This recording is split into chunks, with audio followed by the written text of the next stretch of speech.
ሰላምታና ኣብዘለኹም ይብዛሕኩም ክብራትን ፍትዋትን ተኸታተልቲ ዜናታት ትግራይ ሆራይዘን ይስዓዘት ኣኻኽብናይ ሓደሽቲ ሙዕባለታትን እዋናዊ ዜናታትን ቀሪብና ልኩም ኣለና ንምክትታልኩም ብክብሪ ንዕድም ሓደሽቲ ተኸታተልትና ሰብስክራይብ ላይክ ሼር እናገበርኩም ሰዓብና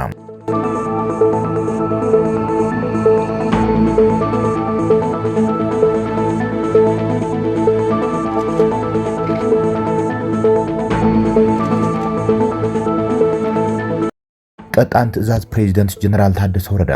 ኣብ ትግራይ ወረዳ 70 እንደርታ ሕጋዊ ምምሕዳር በሓይሊ ዝተቆጻጸሩ ኣካላት ኣብ ትሕቲ ሕጊ ከኣቱ ኣዚዙ እቲ ፕሬዚደንት እቲ በሓይሊ ዝተኣለየ ምምሕዳር ወረዳ 70 እንደርታውን ናብ ቦትኡ ክምለስ ጀነራል ታደሰ ወረዳ ኣዚዞም እቲ ፕሬዚደንት ናብ ኮሚሽን ፖሊስ ትግራይ ኣብ ዝለኣኸው ትእዛዝ ድብናበም ብ20 ጉንቦት ምስ ኣባላት ቤት ምኽሪ ወረዳ 70 እንደርታ ኣብ ዝተገብረ ኣኼባም እቲ ኣብ ልዕሊኦም ዝተፈጸመ ተግባር ዘይሕጋዊ ምዃኑ ካብ ብምርጋጽ ምትወሳኺ ብወገን መንግስቲ ግዝያዊ ምምሕዳር ዝተገብረ ጽንዓት እውን ተግባር ዘይሕጋውን ውሳነ ቤት ምኽሪ ዘይተኸተለን ምዃኑ ዘረጋግጽ ኢሎም በዚ ድማ ነባር ኣመራርሓት ወረዳ ናብ ስርሑ ቦትኡ ክምለስን ነቲ ዘይሕጋዊ ተግባር ዝፈጸሙ ኣካላት ድማ ተሓተቲ ክኾኑ ብጥብቂ የተሓሳስብ ክብል ንኮሚሽን ፖሊስ ትግራይ ኣዚዘሎ ፕሬዚደንት ጀነራል ታደሰ ወረዳ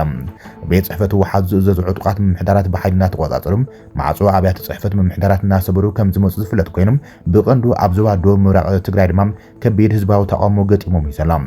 ህዝቢ ወረዳ እንደርታ ድማ ኣብ ዝገብሮ ቃልስን ቀጻሊ ጥርዓን ንግዝያዊ ምምሕዳርን ድማ ኣብ መወዳእታ ፍረፍርዮም እዚ ኣብ ወረዳ እንደርታ ዝተኻየደ ተሪር ቃልሲ ህዝብን ምምሕዳርን እታ ወረዳ ድማ ንኻልኦት በሓይሊ ምምሕዳርም ዝፈረሶም ወረዳታት ትግራይ እውን ኣብነታዊ ተግባር ተባሂሎም ህዝቢ ዝተፈላለያ ወረዳታት ዞባ ደቡብ ምብራቕ ትግራይ ናብ ቢሮ ፕሬዚደንት ግዝያዊ ምምሕዳር ትግራይ ወከልቶም ብምላኽ ጥርዓን እናቕረቡ ይመጽኦም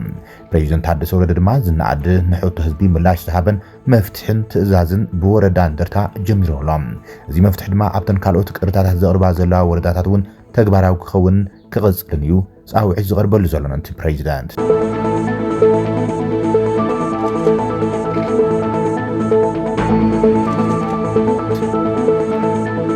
ናይ ሓሶትን ጽልኢትን ዘረባ ዘጻሪ ውጽኢት ቴክኖሎጂ AI ሞዴል ከም ዝመሃዙም መስራትን ዳይሬክተርን STS ኣቶ ገብሩ ግዳይ ገሊጹም ዳይሬክተር Sustainable Technology Solutions STS ኣቶ ገብሩ ግዳይ ተካሉ ኣብ ቴክኖሎጂ ዝተዓጠቐ ወለዶ ንምፍጣር ዓሊሙ ተመስሪቱ ንኣሳት 2 ዓመታት እናሰርሐ ዝመጸ ትካል ምዃኑ ገሊጾም ወሲኽ ድማ ናይ ጽልኢት ዘረባን ናይ ሓሶት ሓበሬታን ንዓድና ናብ ዝኸፍእ ኩነታት እናወሰዳ ስለ ዝርከብ እዚ ንምግታእ በፂሕና ንምውጻእ ድማ እዚ ቴክኖሎጂ ንክሰርሕ ምኽንያት ከም ዝኾነ ገሊጾም ኣብቲ ሙዞ ልዕሊ 10,000 ሓበሬታት ከም ናሙናም ከም ዝወሰደ ዝገለጸ ኣቶ ገብሩ ግዳይ ዝተጻረየ ሓበሬታ ህዝብና ዝረኽበሉ መንገዲ ንምብጻሕ ድማ ከም ትካል ንምስራሕ ከም ዝተለዓለ ገሊጾም ምክትል ቦርድ ዳይሬክተር እቲ ትካል ወይዘሪት ሰላማዊት ተኽሉ ህዝቢ ዝበጽሖ ዘሎ ሓበሬታ ዝተጻረየ ንክኸውን እዚ ሓዱሽ ፈጠራ ስራሕን ዝመሃዝ መናእሰይ ዘመስከነት ኮይናም ናይ ዝምህዞ ፍሉይ ዝገብሮ ድማ ብቋንቋ ትግርኛ ንዝመሓላለፍ ናይ ሓሶት ሓበሬታ ዘጻሪ ምዃኑ ኢላም ኣብቲ መድረኽ ዝተረኸባ መተሓባሪት ፕሮግራም ህንጸት ሰላም ኤሊዳ ወይዘሪት ብርክታዊት ብርሃኑ ትካልን ኣብ ዝተፈላለዩ ክልላት ኢትዮጵያ ዝገብሩ ስራሕቲ ዘለላ ኮይነን STS ነዚ ምህዞ ንኽሳኻዕን ዝገብረ ጻዕሪ ኣመስኪነን ናይቲ ፕሮጀክት ማናጀር ዝኾነት ወይዘሪት ወርቅነሽ ደስታም ንተዓደምቲ መብርሂ ዝሃበት ኮይናም እቲ ውጽኢት ምህዞ ንምስራሕ ካብ ዝነበሩ ፈተናታት ኣብ AI ቅድሚ ሕዚ ብትግርኛ ዝተሰርሑ ነገራት ዘይምንባሮምን ዝተፈላለዩ ላሃጃታት ትግርኛ ናብ ሓደ ምምጻን ብዋናነት ምንባሩ ገሊጸን ትካል STS ቅድሚ ሕዚ ን50 ደቂ ኣንስትዮን ኣብ ዙርያ ሓዊት ስነ ልቦናን ኣስራርሓ AI ስልጠና ብምሃብ ኣወዳዲሩ ከም ዝሸለመ ይዝከር ይብል ጸብጻብ ላዛ ትግርኛ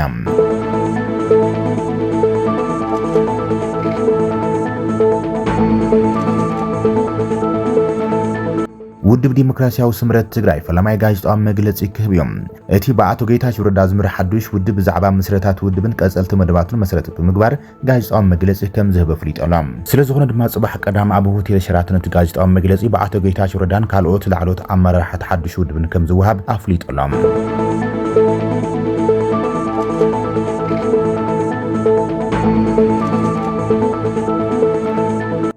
ሰራዊት ኤርትራ ኣብ ዝተፈላለዩ ዞባታት ተሃገር ህጹጽ ሃገራዊ ጻውዒት ኣኼባ ተቐሚጦም ካብ ኤርትራ ዝወጽእ ዜና ከም ዘመላኽቶ ህጹጽ ሃገራዊ ኣኼባ ብኢሳያስ ኣፍወርቂ ዝምራሕ ስርዓት ህግደፍ ዝተመርሐ ቃልሲ ናጽነትኩም ኣጨበይትኩም እዮም ሕዚ ናጽነትኩም ሓደጋ ይመጽእ ስለ ዘሎም ንመኸተ ተዳለዉ ዝብል ብኣዘዝቲ ሰራዊት ዝምራሕ ዘሎ እዮም ኣዛዚ ግንባር ምዕራባዊ ሰራዊት ኤርትራ ብርጋዴር ጀነራል ኢዮብ ፍሳሐ ወይ ድማ ሓሊባይ ዝምራሕ ኣኼባ ኣብ ባረንቱ ተኻይደሎም ብርጋዴር ጀነራል ኢዮብ ፍሳሐ ወይ ድማ ሓሊባይ ኣዛዚ ምዕራባዊ እዚ ሓይልታት ምክልኻል ኤርትራ ብ27 ጉንበት 2025 ኣብ ንዞባ ባረንቱም ሰሚናር ካይደሎም ኣብ ሰሚናር ድማ ኣዘዝ ሰራዊት ሓለፍቲ መስመር ሚኒስትራታትን ሰበስልጣን ህግደፍ ወከልቲ ሃገራውያን ማሕበራት ኣብ ትሕቲ ጥርናፈናም ዕጥቅና ብዝብል ተኻይድሎም ብርጋዴር ጀነራል ኢዮብ ህዝቢ ኤርትራ ብመሪሕነት ህዝባዊ ግንባር ብዓወት ወፂኦም ብዝተሓላለኸን ኣድካምን ምድረኻት ዝሓልፍ ውሽጣውን ግዳማውን ተጻብኦታት ብምሻል ናጽነትን ሃገራዊ ሉዓላውነትን ከም ዘረጋገጸ ገሊጾም ሃገራዊ ልምዓትን ድሕነትን በዞም ክቡራት ክብርታት ጥራሕ ክረጋገጽ ከም ዝኽእል ብምጉላሕ ድማ ኩሉ ዝምልከቶም ናብ መናእሰይ ወለዶን ምስጋር ሓያሉ ጻዕር ከካይድሞ ጻውዒት ተቕሪቡት ጀነራል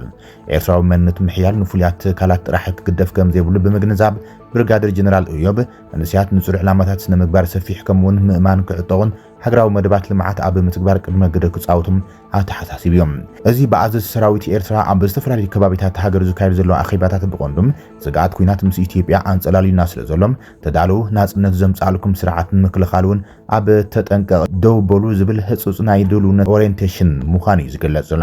ፕሬዚደንት ኤርትራ ኢሳያስ ኣፍወርቂ ኣብ መበል 34 ዓመት መዓልቲ ናጽነት ኤርትራ ኣብ ዘስምዕ መደረም ኢትዮጵያ ኣብ ልዕሊ ናጽሕተራ ኩናት ትገብረላ ብምባል ዝኸሰው ኮይኖም ንመኸተ ዝግበሩ ምድላዋት ድማ ክድርዑ ጻውዒት ገይሮም ኣብ መንጎ ክልቲአን ሃገራት ዘሎ ወጥሪ ናብ ወተሃደራዊ ግጭት ከምርሕ ከም ዝኽእል ስጋኣታት ኣንጸላሊሞም ዘሎም ኤርትራ አንጻር መንግስት ኢትዮጵያ ዝቃለሱ ዕጡቃት ሓይልታት ኢትዮጵያ ትሕግዝን ተጠናኽርን ከም ዘላ ዝግለጽ ኮይኖም ወገን ኢትዮጵያውን አንጻር መንግስት ኤርትራ ዝዋጉ ኤርትራውያን ተቃለስቲ ፍትሕም የጠናኽር ከም ዘለዮም ዝተፈላለዩ ጸብጸባት ዘመላኽቱም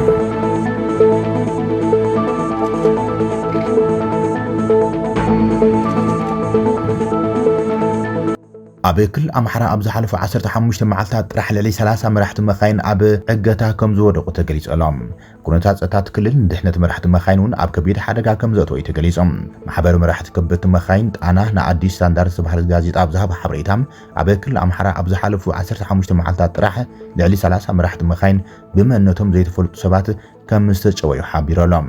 ድሕነቶም ብምስጋእ ስሞም ከይግለጽ ዝሓትቱ ኣመራርሓት ማሕበር እቲ እገዳ መራሕቲ መኻይን ካብ 2009 ጀሚሩ ዝጸንሐ ኮይኖም ኣብ እዋን እዚ ግን ብስንኪ ኩነታት ጸጥታ ክልል እናኸፈ ይኸይድ ከም ዘሎ ሓቢሮም ካብ ጨጨሆ ናብ መጋጠሚ ወረታ ኣብ ከባቢ ደብረታቦር ዝርከብ መስመር ከቢድ ሓደጋ ዘሎ ከባቢ ምዃኑ ዝገለጸ ኣመራርሓት ማሕበር ካብ ጎንደር ጭልጋ ናብ መተማ ዝወስድ መንገዲ ክልል ተወርሒም ካብ ኣገልግሎት ወጻኢ ከም ዝኾነ መልክት እዮም ብመሰረት እዚ ቅድሚ ሕዚ ኣብቲ ዞባ ሰፊሑ ዝነበረ ቁጽሪ ሞት መራሕቲ መኻይን ከም ዝነከየ እኳ ዝግለጽ እንትኾነ እዚ ድማ መራሕቲ መኻይን ብለይቲ ዝገብርዎ ጉዕዞ ብምንካይ ምዃኑ ይገሊጾም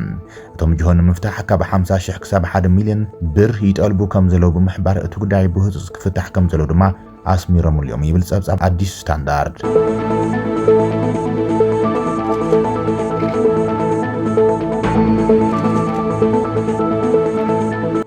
ኣሜሪካ ተወክሲ ንምቁራጽ ዘቕረበቶ እማመ ብወገን እስራኤል ተቐባልነት ዝረኸቡ ኮይኑ ሓማስ ግንጽ ይቆሎም ኣብ መንጎ ሓማስን እስራኤል ንኽልተ ወርሒ ተበፂሑ ዝነበረ ተወክሲ ደውናይ ምባር ስምምዕነት ምስ ኣብቅዐ እስራኤል ኣብ መፋርቕ መጋቢት ኣብ ልዕሊ ሓማስ ዳግማይ መጥቃዕቲ ብምጅማር ክሳብ ሕዚ ትቕጽል እያ ዘላ ሓደ ካብ ላዕለዎት ሓለፍቲ ሓማስ እቲ ተወክሲ ደው ንምባል ጆስ ተሓሰባት ነፃ ንምውፃን ብኣሜሪካ ዝቐረበ እማመም ከም ዘይቕበልዎ ንቢቢሲ ገሊጾሎም ኣሜሪካ ብሓሙስ ኣብ ዘቕረበቶ እማመም ብእስራኤል ተቐባልነት ከም ዝረኸበን መልሲ ናይ ሓማስ ይጽበዩ ከም ዘለውን እያ ገሊጻ ነይራ ማዕኸናት ዜና እስራኤል ንሰመዚ እስራኤል ብምጥቃስ ንሱሳ መዓልታት ምቁራጽ ተወክሲ ብምግባር 10 ብህይወቶም ዘለው ጆስ ተሓሰባትን 18 ሬሳ ናይቶም ጆቶ ተሓይዞም ከለው ዝሞትን ኣብ ክልተ እብረ ከረክቡም ንሶም ከዓ ተኣሲሮም ዘለው ፍልስጤማውያን ክፍትሑ ምዃኖም ይሓቢሮም ሰመዚ ሓማስ እቲ ብኣሜሪካ ዝቐረበ እማመ እቲ ኩናት ጠቕሊሉ ደው ክብል ዝብል መሰረታዊ ጠለባቶም ዘይማልእ ከም ዝኾነ እዮም ዝገልጾም ሓማስ ንዝሃቦ መልሲ ምልክቱ ብወገን መንግስቲ እስራኤል ክሳብ ሕዚም ዝተዋሃበሩ ይተየለን እዮም ቀዳማይ ሚኒስትር እስራኤል ቤንያሚን ኔታንያሁ ብሓሙስ ንስድራት ጆሆስ ተሓዞም ኣብ ዘመሓላልፎ መልእኽቲ ንእማመ ፍሉይ ልኡኽ ኣሜሪካ ስቲቭ ዊትኮፍ ከም ዝተቐበለን ናይ ሓማስ መልሲ ይጽበዩ ከም ዘለውን ይገሊጹ ነይሮም እስራኤል በአሜሪካ ኳታርን ግብፅን ተኣሚሙ ንኽልተ ወርሒ ዝጸንሐ ምቁራጽ ተወክሲ መዓልቶም ዘበቅዐም ካብ 18 መጋቢት ኣትሒዛም ናብ ጋዛ ዝኣትዉ ሰብኣዊ ረድኤት ብምሕጋት ኣብ ልዕሊ ሓማስ ዳግማይ መጥቃዕቲ ካብ እትጅምር ልዕሊ ክልተ ወርሒ ወፂራ ኣላ እስራኤል ኣብ ልዕሊ ሓማስ ፀቕጢ ብምግባር ነቶም ክሳብ ሕዚ ኣብ ትሕቲ ሓማስ ጆቶ ተሓይዞም ዘሎም 58 ናፃ ንምውፃእ ትፅዕር ዘላ ካብቶም እቶም 20 ብሂወቶም ክህልው ከም ዝኽእሉ ይዘመን እስራኤል ብፍላይ ካብ 19 ጉንበት ኣብ ጋዛ ከተካይዱ ዝጀመረት መጠነ ሰፊሕ መጥቃዕቲ ንሙሉእ ጋዛ ንምሓዝ ዝዓለመ ከም ዝኾነን ቀዳማይ ሚኒስትር እስራኤል ብምግላጽ ንጽባሕቱ ናብ ጋዛ ገለ መሰረታዊ ነገራት ሰብኣዊ ረድኤት ከኣቶም ከም ዘፍቅድ ኣፍሊጡ ምንባር ይዝከር እዮም ኣብ ዝሓለፈ 18 ጥራሕ ኣብ ጋዛ 14,000 ሰባት ከም ዝሞቱ ብሓማስ ዝመሓደር ሚኒስትር ጥዕና ገሊጹ እዮም ሕብራት ሃገራት ብወገኑ እስራኤል ካብ መጋቢት ጀሚራ ብስንኪም እተካይደ ዘላ መጥቃዕቲ ተወሰኽቲ 600,000 ሰባት ከም ዝተመዛበሉ ክገልጹ እንከሎም ብሕብራት ሃገራት ዝድገፍ IPC ዝተባህለ ትካል ዘውፅኦ ጸብጻብ ድማ ኣብ ዝመጽእ ወርሒም 500,000 ሰባት ናብ ቀታሊ ጥምየት ከቃልዑ ከም ዝኽእሉ ጠንቂቖም وحب قال وايت هاوس كارولين ليفت بحماس نغازيات ابزها بوتو حبريتام اتي بغله معخنا زينا حماس اسرائيل تخصدون مبال ተሰማሚዖም ዝብል ወረ ካብ ሓቂ ዝረሓቐ ከም ዘይኮነ ብምግላጽም ነቲ ዝሰደድናዮ እማመም ምቁራጽ ተኽሲ ብወገን እስራኤል ተቐባልነት ረኺቡ እዮም ዘተግና ይቕጽለሎም ተኽሲ ዶም ብምባል ኩሎም እቶም ጅሆታት ሓይዞም ዘለዉ ናብ ገዝኦም ክምለሱ ከዓ ተስፋ ንገብር ኢላ እንተኾነ ሓደ ላዕለዋይ ሓላፊ ሓማስ እቲ ብፍሉይ ልኡኽ ኣሜሪካ ስቲቭ ዊትኮፍ ዘቐረበ እማመም ምስ ተቐዲሙ ምስ ወከልቲ እቲ ዕጡቕ ጉጅለም ክካየድ ጸንሐ ዘተጻረረ ነጥብታት ከም ዘሎ እዩ ዝገልጾም እቲ ሓላፊ ሓማስ ካብ ግዝያዊ ምቁራጽ ተኽሲ ናብ ቀዋሚ ምቁራጽ ተኽሲ ዝሰጋገረሉ መስርሕን ሰብኣዊ ረድኤት ብዘይ ገደብ ናብ ጋዛ ክኣቱን ጠለቦም ምዃኑ ብምግላጽ ስምዒቶም ናብቶም ኣዛተይቲ ኣካላት ብጽሑፍ ከም ዝሰደዱ እዩ ተገሊጾም